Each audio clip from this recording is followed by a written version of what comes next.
Hello and welcome to another episode of Sermon Braindump. My name is Scott Dalen, an ELCA pastor in Southwest Iowa, and I prepare these videos every week for a couple different reasons. The first of which is just to take my brain out of the mode of background work over the course of the week as I kind of work with the text and move into the process of actually writing and preparing the sermon that I will preach to my congregation for the weekend.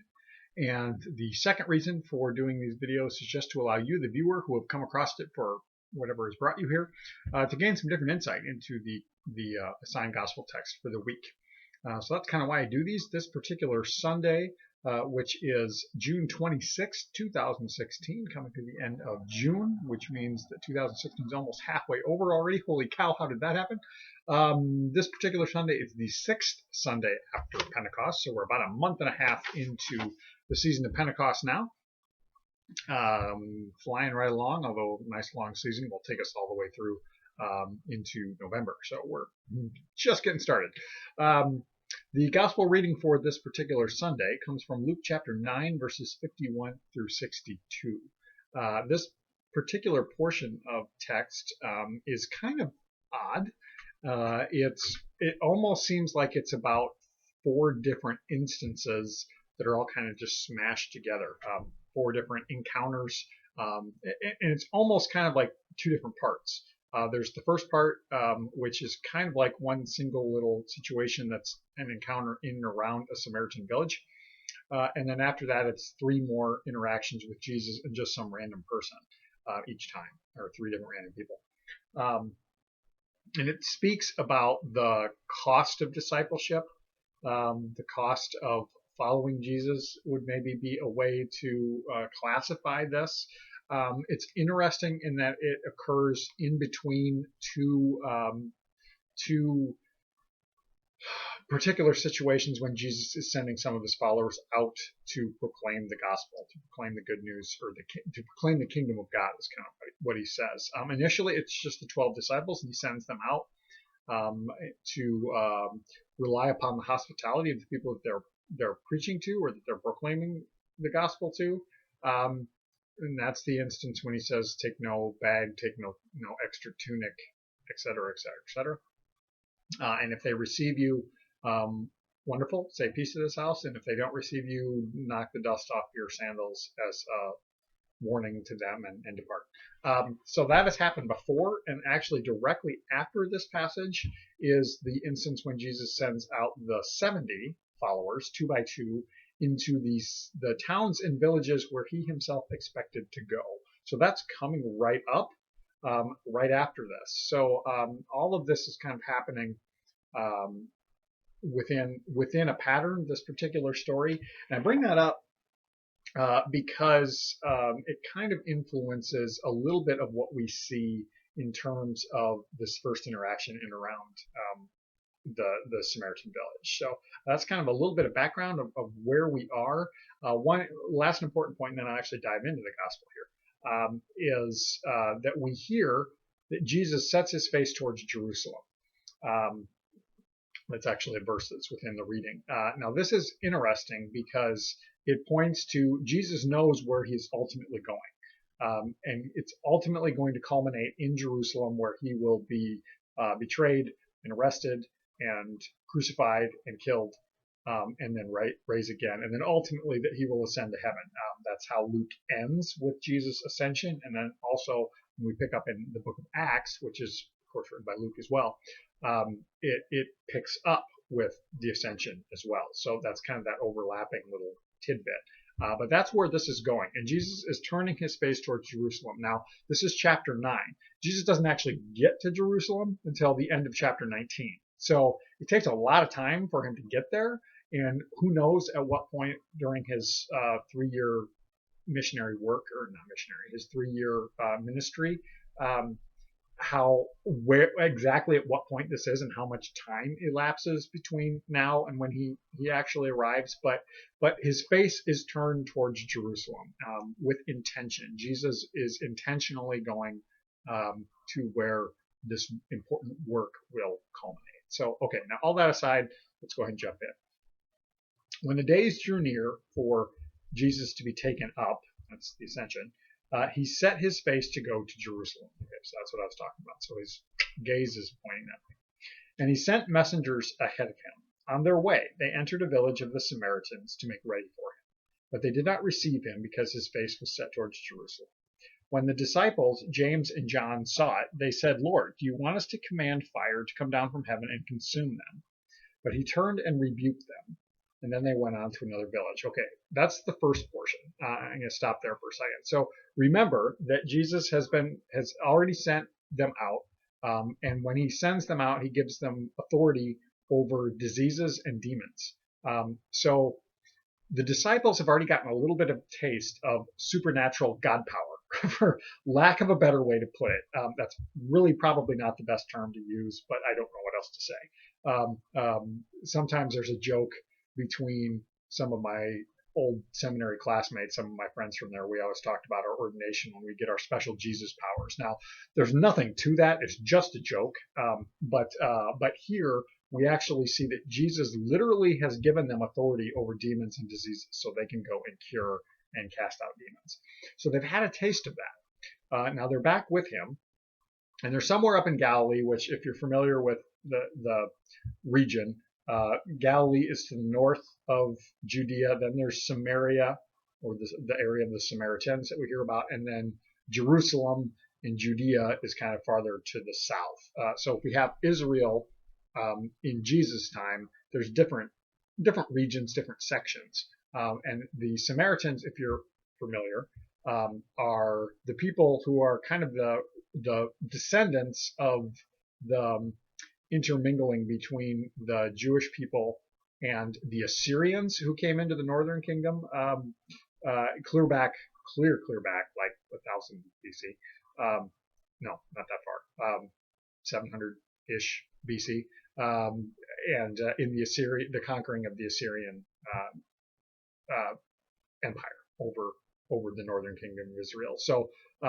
So they are Jewish, sort of, and sort of not. They worship God, but they have their own place of doing that. They kind of have their own way of doing that. And relationships between Samaritans and Jewish people are typically not good. And there are instances when we hear of exceptions to that. For instance, the parable of the Good Samaritan, also Jesus' interaction with the Samaritan woman at the well, all that's in John's Gospel. So those things are going on. So Jesus is in the north with his disciples from Galilee, and they're going to Jerusalem, which is in the south. So there's two things they can do. They can either go right through Samaria, which many of them chose not to do because they didn't want to have an interaction, or they could go quite a ways out of their way, and they could travel along the Jordan River on the east side, or they could go clear over on the west side to the Mediterranean and go down the coastline that way in order to get to the south, which is where Jerusalem is.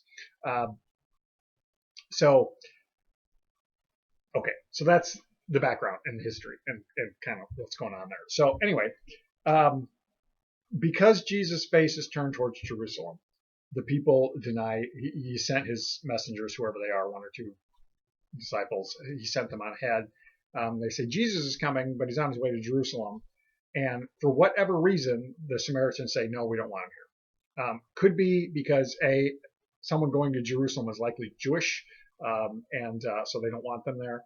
It could be that that since he would just be passing through, they don't want anything to do with it. They're ticked off about that. They almost feel snubbed because it's a pass through, it's a drive by, as opposed to coming in and staying with them or staying for a prolonged amount of time if they want to. I've read some different commentaries that also talked about the notion that perhaps this was more political in nature, that they already know Jesus already has a reputation and the powers that be are not a big fan of him, so they don't want to be associated with him. That's another possibility. We don't exactly know why, but for whatever reason they say no, we don't want him here. James and John flip out. Lord, do you want us to call down fire from heaven and consume them because they denied you? And Jesus is like, no. And in fact, we hear that he rebukes them. I read a lot about the notion of fear or anger towards those who are different than us, who take different views from us, and all we have to do is look at the news right now in our current political spectrum and know that that's true. And so is that what this is about? So are they Are they afraid of these people? And what's the best way to take care of someone you're afraid of? Well, have them killed. Not saying it's right, but is that what James and John are trying to do? Are they remembering that power of Jesus or power of God that had been bestowed on them, and they want to have another taste of that again? Is that what's going on here? We don't exactly know, but James and John are two of the big three, Peter being the other one, that are kind of within the inner circle with Jesus. They are two of the three they are the two who ask Jesus if he will grant them the right to sit at his right and left hand in when he comes into his kingdom, which he says, that's not for me to grant. So clearly these two guys have some power issues that they kind of need to deal with. But regardless of what their reasoning is for this, when Jesus is asked, do you want us to call down fire and consume these people because they oppose you? He rebukes it. He doesn't just say no. He doesn't just say, what are you talking about? He literally rebukes it. Jesus came for peace. Yes, there's the notion of in the end times, he will be the one who will sit in the judgment seat, and he will separate the chaff from the wheat, separate the goats from the sheep, whatever that means. But Jesus preached time and time and time and time again, peace in the face of violence, peace in the face of opposition. And we see that here. Do you want us to call on fire? No, he rebukes it. Okay, so that happens. I'm going to go on now, because we hear that once this little incident happens, he barks at those two guys, and then they go on to another village, so they continue their journey. As they were going along the road, someone said to him, I will follow you wherever you go. Jesus said to him, foxes have holes and birds of the air have nests, but the Son of Man has nowhere to lay his head. To another he said, follow me. But he said, Lord, first let me go and bury my father. But Jesus said to him, let the dead bury their own dead, but as for you, go and proclaim the kingdom of God. Another said, I will follow you, Lord, but let me first say farewell to those at my home. Jesus said to him, no one who puts a hand to the plow and looks back is fit for the kingdom of God. Okay, so that's the end. And those are the three interactions that I was talking about before. So we don't know who these three people are. There's certain little snippets within the conversation that almost makes it sound like perhaps these are among the disciples, because we hear some of the same things that come from them as we hear within other gospel accounts of interactions that Jesus has with some of the disciples. Like, I will follow you wherever you go sounds an awful lot like the disciples at the Last Supper, particularly Peter, when he says, I'll follow you even to death. So there's that. There's the notion that Jesus just says to one of the guys, follow me. Well, that's how he calls Matthew. When Matthew becomes a disciple, he just walks up and says, follow me, and Matthew does. So there's those kind of little snippets that make me think, and I don't know, I'm just speculating, that maybe this is an interaction that he's having in conversation with the disciples. Maybe not either. It could just be random followers or random individuals. Now, what's interesting is one guy says, I will follow you, and Jesus lays down, well, this is what that means. Like the animals have places where they go, homes. I don't. And if you follow me, you're not going to have one either. So there's that. And then another one, he says, follow me. And the guy says, well, I will, but first let me go bury my dad. And Jesus is kind of like, let the dead bury their own dead. And to me, that's kind of saying, like, okay, the dead are gone. Look to the living. Proclaim the gospel to the living. That's what we're doing. And then the last one is like, I will go with you, but first just let me go home. Let me tell them goodbye. And then Jesus gives the, no one who is plowing and looks back is fit for the kingdom of God. So really, it's harsh. It's almost harsh. Jesus doesn't seem to be super open, super willing for these three individuals within this backfire. But what he seems to be talking about is priorities. Like, what is your priority? And what is your calling? Is your calling to go back and be with your dead dad or dying dad? Is your calling to the people at home that you need to go say farewell to? Is your calling to have a home, or is your calling to be itinerant and always on the move like Jesus is? And again, almost seems kind of harsh. Like what's going on here? But Jesus speaks to priorities. And I was in conversation with some other pastors earlier this week talking about this passage, and we were talking about what is our calling? What is our calling as followers of Christ? What is our calling as individuals? What is our calling in the many vocations that we have in our day-to-day lives? And it's odd because there are times when, yes, we're called to go be with that dying parent. We're called to care for those that we care about. There are times when, yes, our loyalties lie with families, and there are times when well, yeah, we do have homes. And does that count us out from being a follower of Christ? And no, it doesn't. But what really seems to be going on here, as we talked about this and thought about it, is we have callings that we need to do in our lives. But because we are not capable of doing everything and being everything to all people, when we are called to one thing over here, that means something over here is not getting done. That perhaps we could do, that perhaps we could also be called to, if you want to say it that way. We are not, we cannot be all things to all people at any given time. And I'm going to be a nerd for just a moment here, because I actually brought this up within that study or that conversation. Going comic book for just a minute. Superman's one flaw or one weakness outside of kryptonite is that he cannot save everyone. If he is over here saving a bus load of school children from going in the river, then at that same instant he can't be over here saving someone from who's fallen off a bridge. And that's the burden that Superman bears, that he cannot be all things to all people, and we can't either, unfortunately.